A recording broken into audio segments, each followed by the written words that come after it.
Hello everyone, my name is Manish. मैं इस video पर बात करने वाला हूँ मासिक आकलन 2022-23 माह नवंबर कक्षा 7 विषय विज्ञान का उत्तर इस वीडियो पर बताने वाला हूँ। तो स्टूडेंट वीडियो को लाइक, शेयर और यूट्यूब चैनल को सब्सक्राइब कर ले। पीडीएफ टेलीग्राम पर लिंक डिस्क्रिप्शन पर तो जाकर डाउनलोड करें। समय कितना रहेगा? 40 मिनट का रहेगा। पूर्णांक होगा 25 अंकों का, जिसमें 20 अंकों का लिखित प्रश्न और 5 अंकों का प्रयोजना कार्य होगा। लिखित पेपर होगा 20 अंकों का, जो स्कूल पर पूरा करना है, और 5 अंकों का जो प्रयोजना कार्य होगा उसको घर पर पूरा करना है, और घर में पूरा करके उसको 2 से 3 दिन पर स्कूल पर जमा करने होंगे। तो इस वीडियो पर मैं बात करने वाला हूँ मंथली असेसमेंट 2022-23 मंथ नवंबर क्लास 7 सब्जेक्ट साइंस का टोटल सॉल्यूशन इस वीडियो पर बताने वाला हूँ। संपूर्ण उत्तर साथ में आपके प्रोजेक्ट के उत्तर को भी इसी वीडियो पर ही बताऊंगा। तो वीडियो को प्रारंभ करते हैं। वीडियो को ज़्यादा से ज़्यादा लोगों तक शेयर करें, यूट्यूब चैनल को सब्सक्राइब कर ले। सबसे पहले यहाँ पर दिया गया रिक्त स्थानों की पूर्ति कीजिए, खाली स्थान को भरिए। विपरीत प्रकार के आवेश। आवेश आपका दो प्रकार का होता है, एक होता है आपका धनावेश, दूसरा होता है ऋण आवेश।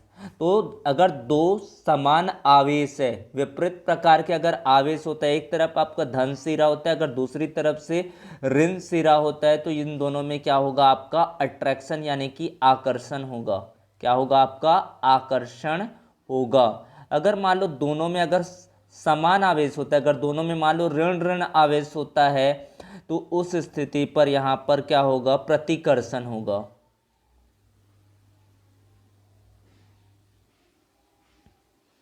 तो विपरीत आवेशों में क्या होता है? आपका आकर्षित करते हैं एक दूसरे को। यकृत में अमोनिया, अमोनिया का सूत्र पता होता है, NH3 होता है। NH3 का यकृत में अमोनिया को डैश में बदला जाता है, तो किस में बदल जाता है? वो यूरिया में।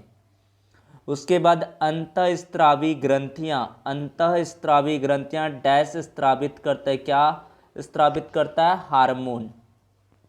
तो विपरीत प्रकार के आवेश एक दूसरे को डैश करते हैं, तो इसमें क्या आएगा? आकर्षित। यकृत में अमोनिया को डैश में बदला जाता है, यूरिया।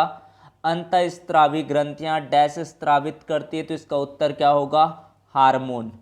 उसके बाद है अति लघु उत्तरी प्रश्न। सभी प्रश्न यहाँ पर अति लघु उत्तरी के वो 2-2 अंक वाले प्रश्न हैं। यहाँ पर कौन से प्रश्न दिए गए? तो चौथा नंबर का प्रश्न है, संवेदी तंत्रिका किसे कहते हैं? ये 2 अंक का प्रश्न है। तड़ित चालक क्या होता है? मूत्र का निर्माण कैसे होता है? ये 3 प्रश्न आपके 2-2 अंक वाले प्रश्न हैं। उसके बाद यहाँ पर दिया गया लघु उत्तरीय प्रश्न, तड़ित आघात, आकाशीय बिजली से सुरक्षा के लिए क्या क्या सावधानी बरतनी चाहिए? 3 अंक का ये प्रश्न है। तड़ित आघात, आकाशीय बिजली से सुरक्षा के लिए क्या क्या सावधानी बरतनी चाहिए? पादप हार्मोन के कार्य लिखी, ये भी 2 प्रश्न है आपके, 3-3 अंक वाले प्रश्न हैं।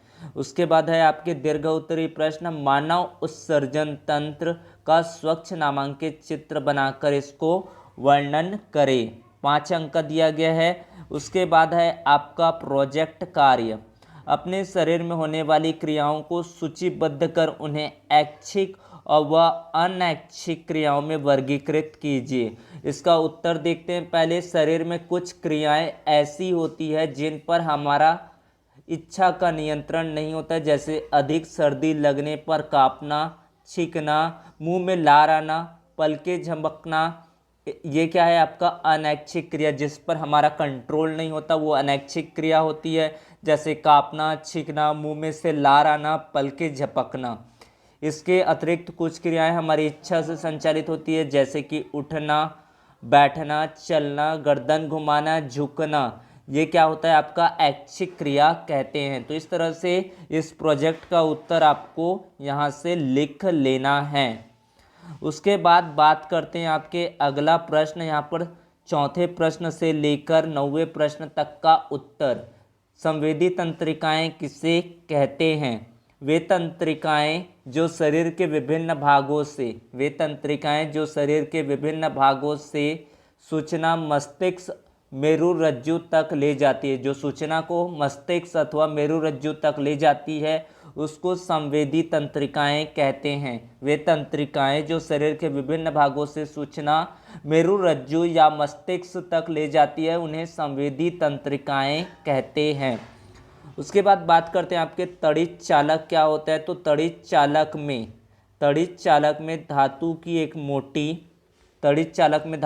मोटी एवं पतली पट्टी होती है, चपटी पट्टी होती है, जिसकी ऊपरी सिरा त्रिशूल के आकार का होता है। एक मोटी और चपटी पट्टी होती है, ऊपरी सिरा त्रिशूल के आकार का होता है। इसे भवन के सबसे ऊंचे भाग पर लगाया जाता है। धातु की पट्टी का निचला सिरा भूमि की गहराई में गड़ी हुई तांबे के प्लेट से जुड़ा होता है। तो आपको समझ में आ गया होगा, तड़ित चालक में धातु की एक मेटल्स की मोटी और चपटी पट्टी होती, त्रिशूल का आकार होता है, ऊपरी सिरा इसे भवन के ऊपर के भाग में लगाया जाता है, जबकि नीचे का भाग तांबे के प्लेट से जुड़ा होता है। ये होता है आपका तड़ित चालक। अब बात करते हैं मूत्र का निर्माण किस तरह से होता है, इसके बारे में बात करते हैं। छोटी आंत में पाचन की क्रिया से, छोटी आंत में जो पाचन हो जाता है उससे अमोनिया गैस बनती है। छोटी आंत में पाचन से कौन सी गैस बनती है? अमोनिया गैस बनती है, जो कि हानिकारक होती है। छोटी आंत से अमोनिया गैस बनती है पाचन क्रिया से, जो कि हानिकारक होती है। इसे सीधे शरीर से बाहर नहीं निकाला जा सकता, इसे शरीर से सीधा हम बाहर नहीं निकाल सकते। ये रक्त के साथ यकृत में पहुंचती है, जहां कार्बन डाइऑक्साइड से मिल जाता है और यूरिया बनाता है। यह यूरिया रक्त के वृक्क में पहुंचता है, रक्त के द्वारा वृक्क में पहुंचता है, जहां यह छन कर मूत्र के रूप में शरीर से बाहर निकाल दिया जाता है। तो सबसे पहले आपको समझ में आ गया होगा, छोटी आंत की पाचन की क्रिया से अमोनिया गैस बनती है, जो हमारे शरीर के लिए हानिकारक होता है। इसे शरीर से बाहर नहीं निकाला जाता है। यह रक्त के साथ यकृत में पहुंचती है, जहां कार्बन डाइऑक्साइड से मिलकर यूरिया का निर्माण करता है, और यह वृक्क पर पहुंचता है, और जहां यह छनकर मूत्र के रूप में शरीर से बाहर निकाल दिया जाता है। अब बात करते हैं आपके तड़ित आघात से सुरक्षा के लिए निम्नलिखित सावधानियां बरतनी चाहिए। क्या सावधानियां हो सकता है? तड़ित आघात से सुरक्षा के लिए निम्न सावधानियां बरतनी चाहिए। तड़ित आघात से सुरक्षा के लिए हमें इमारतों, भवनों में तड़ित चालक लगाना चाहिए। इमारत होते हैं, जो बड़े बड़े महल्स होते हैं, भवन्स होते हैं, उनमें तड़ित चालक लगाना चाहिए। जब तड़ित आघात हो रहा हो तब हमें वृक्षों के नीचे नहीं जाना चाहिए। जब तड़ित आघात हो रहा हो तब हमें वृक्षों, पेड़ पौधों के आसपास नहीं जाना चाहिए। पहाड़ी वाले क्षेत्रों में नहीं जाना चाहिए तड़ित आघात हो। तो ये 3 पॉइंट आपको कर लेना है। भवनों और इमारतों में तड़ित चालक लगाना चाहिए। जब तड़ित चालक हो रहा हो तो पेड़ पौधों के नीचे नहीं जाना चाहिए, पहाड़ी वाले क्षेत्रों पर नहीं जाना चाहिए। अब बात करते हैं 8वें प्रश्न की। तो 8वें प्रश्न में आपको कुछ पादप हार्मोन और उनके कार्य बताना है। तो सबसे पहला है auxin hormone, gibberellin hormone, cytokinin, abscisic acid. अब बात करते हैं सबसे पहले ऑक्सिन हार्मोन की। तो ये पौधों में वृद्धि को प्रेरित करता है, जिब्रेलिन पौधों में पुष्प खिलने को प्रेरित करता है, साइटोकाइनिन कोशिका विभाजन को प्रेरित करता है, एब्सिसिक अम्ल पौधों में जब पूर्ण वृद्धि हो जाती है, क्या हो जाती है? पूर्ण विकसित हो जाती है, तब वृद्धि को रोकने का कार्य कौन सा करता है? Abscisic acid. तो इस तरह से आपने हार्मोन के बारे में जाना, 4 तरह से: auxin, gibberellin, cytokinin, abscisic acid. यह पौधों की वृद्धि को प्रेरित करता है, यह पुष्प को खिलने को प्रेरित करता है, साइटोकाइनिन कोशिका विभाजन, एब्सिसिक एसिड वृद्धि हो जाता है, वृद्धि को रोकने का कार्य करता है। बात करते हैं आपके 9वें प्रश्न की। तो 9वां प्रश्न यहाँ पर मानव उत्सर्जन तंत्र का आपको नामांकित चित्र बनाना है। तो यहाँ पर आपको मानव नामांकित चित्र आपको दिख रहा होगा। ऊपर की ओर का हिस्सा आपका रक्त वाहिकाएं, ये आपका ये वाला हिस्सा है वृक्क कहलाता है, ये आपका क्या है? जो इस तरह से आकृति आपको दिखाई दे रहा है, ये आपका क्या है, वृक्क है। उसके बाद है ये आपकी मूत्रवाहिनी है। यहाँ पर ये पिंक कलर का जो हिस्सा दिख रहा है वो क्या है, आपका मूत्राशय।